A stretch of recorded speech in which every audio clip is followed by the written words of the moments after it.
This week, we're saddened by the death of American music icon Roberta Flack. She passed away Monday in New York City at age 88. Miss Flack was a child prodigy. By age 19, she'd graduated from Howard University here in Washington, D.C., and then went on to bless America and the world with soulful, genre-bending ballads that are now in the DNA of popular music. Between 1969 and 2012, she recorded 23 albums. She toured the world many times, including stops in Ghana in 1971 and in South Africa in 1999.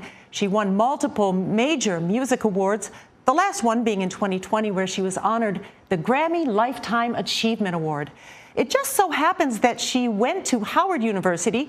She also got her professional start here in Washington in 1968. Right down the street from VOA headquarters, when she was hired to perform regularly at Mr. Henry's restaurant.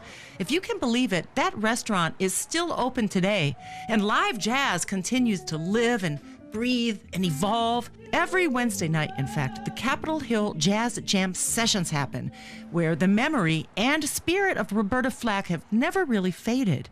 The sessions are run by musician Herb Scott, and I am on my way to meet him there to find out a little bit more about them and about Roberta's legacy as it plays out right here in our local community.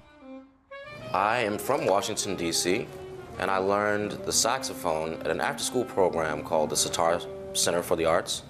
Shortly thereafter, I became a student at the Levine School of Music, but things really made a huge change for me when I became a student at Duke Ellington School for the Performing Arts, which opened a huge world of music and jazz and all of those wonderful things for me.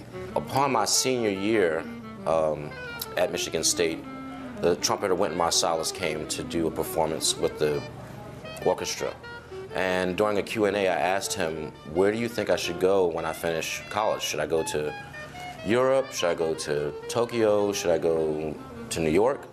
And he said, I suggest you go back to where you're from and start a scene so musicians have places to play other than New York.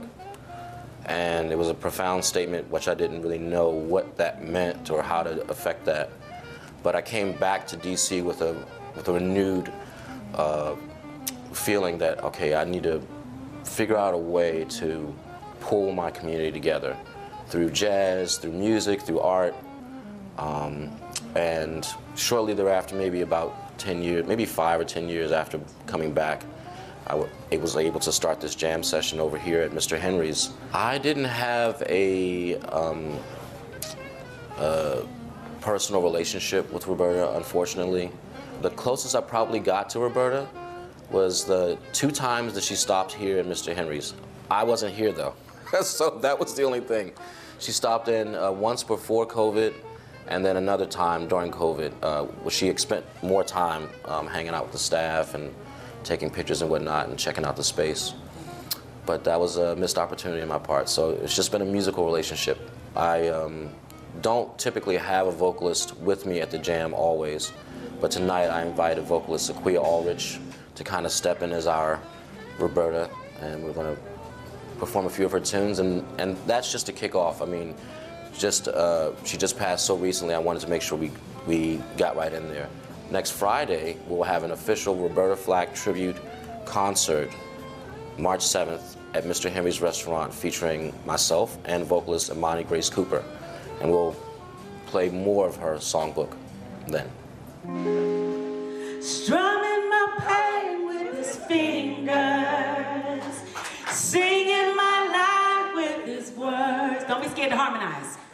Killing me softly with his song, killing me softly with his song, telling my whole life with his words, killing me softly with